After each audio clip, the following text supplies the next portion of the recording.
PWD, ang ulat panahon na hindi kaiiwan, rain or shine. Magandang araw Pilipinas!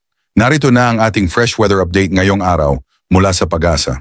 Ngayong araw ng Biyernes, 17 ng Oktubre, 2025. As of alas 3 ng umaga kanina, patuloy na binabantayan ang isang sama ng panahon sa loob ng Philippine Area of Responsibility, si Tropical Depression Ramil. Namataan ang sentro ng bagyong Ramil sa layong 1,155 kilometro silangan ng southeastern Luzon. Taglay nito ang lakas ng hanging aabot sa 45 kilometro bawat oras malapit sa gitna at bugso na umaabot naman sa 55 kilometro bawat oras. Mabagal itong kumikilos pa kanluran-hilagang kanluran.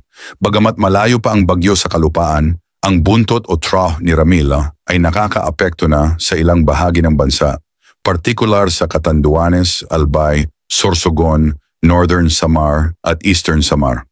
Asahan dito ang maulap na kalangitan na may kasamang kalat-kalat na pag-ulan at pagkidlat-pagkulog. Posibleng magdulot ito ng pagbaha at pagguho ng lupa, lalo na sa mga lugar na mababa o bulubundukin. Hindi lang iyan, nakakaapekto rin ang easterlies o hanging galing silangan sa malaking bahagi ng Luzon at Visayas. Inaasahan ang maulap na papawirin na may kasamang kalat-kalat na pag-ulan at thunderstorm sa Metro Manila, Calabarzon, Cagayan Mainland, Isabela, Bulacan, Aurora, Oriental Mindoro, Marinduque, Romblon, nalalabing bahagi ng Bicol Region at Visayas. Babala po sa lahat, mag-ingat pa rin sa mga posibleng pagbaha at landslide dahil sa katamtaman hanggang sa malakas na buhos ng ulan. Samantala, sa Batanes at Babuyan Islands, bahagyang maulap hanggang maulap ang panahon na may mga pag-ambon dulot ng northeasterly wind flow. Wala naman itong inaasahang malaking epekto. Para sa nalalabing bahagi ng Luzon, maaari ring makaranas ng pulupulong pag-ulan at pagkidlat-pagkulog, lalo na kung may thunderstorm. Ganito rin ang lagay ng panahon sa Mindanao, bahagyang maulap na kalangitan na may posibilidad ng localized thunderstorm sa hapon o gabi. Sa mga lugar na prone sa pagbaha at landslide, maging alerto po tayo.